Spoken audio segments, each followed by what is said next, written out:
Hello guys, good morning. Maulang umaga po sa ating lahat. So ngayon guys, kung gusto niyo malaman kung paano maging retailer po ng Creamline Ice Cream, yan po yan. Yan po yung aking Creamline Ice Cream. Kung gusto niyo pong maging Creamline Ice Cream retailer, keep on watching.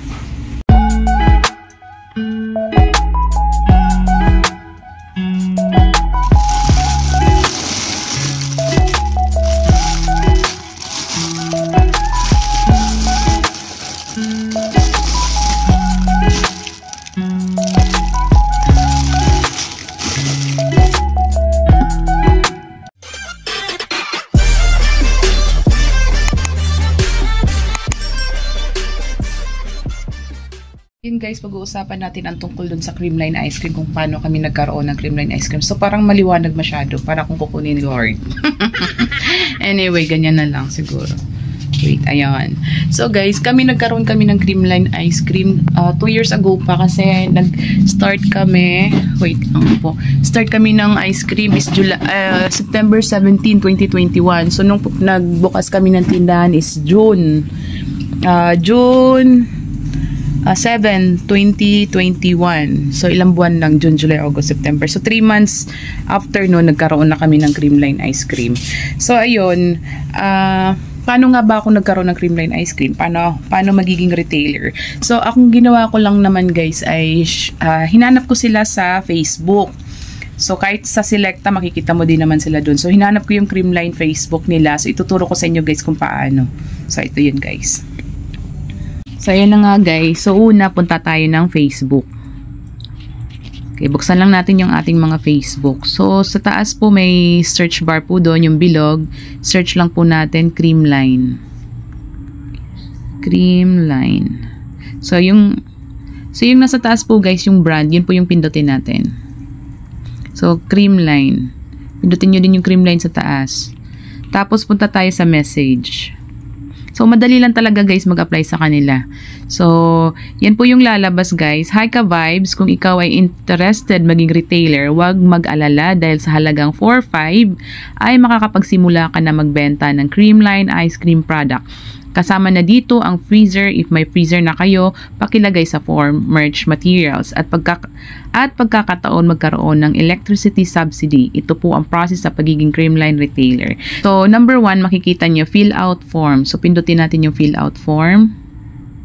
So, ayan. So, pupunta siya sa ibang, ayan. So, yun guys, lagay nyo lang po kung ano yung email address nyo, full name, store name, contact number, email address, complete physical address, city ninyo, province, region, tapos location where product will be sold. So, same din po yan sa address nyo. I-complete nyo na lang po dyan. Tapos, lagyan nyo po ng landmark para hindi po mahirapan yung supervisor na pupunta po sa inyo. Tapos, do you have an existing application? Kung wala naman, lagay nyo lang po yung none. Click nyo yung none. Tapos, if you have an application reference number and sales agent, kasi ito yung mga nag-apply na dati. So, kung wala naman, answer mo lang dyan is no. So, next po is submit mo lang siya.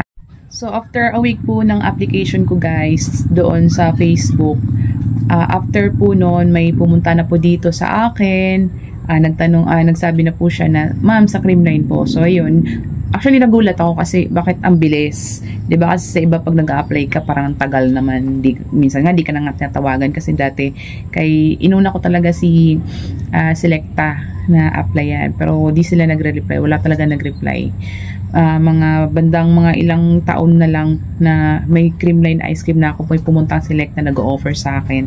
Tapos yun nga, sabi ko, ay meron na po akong, hindi ko na po siya papalitan kasi medyo matagal na tsaka maganda.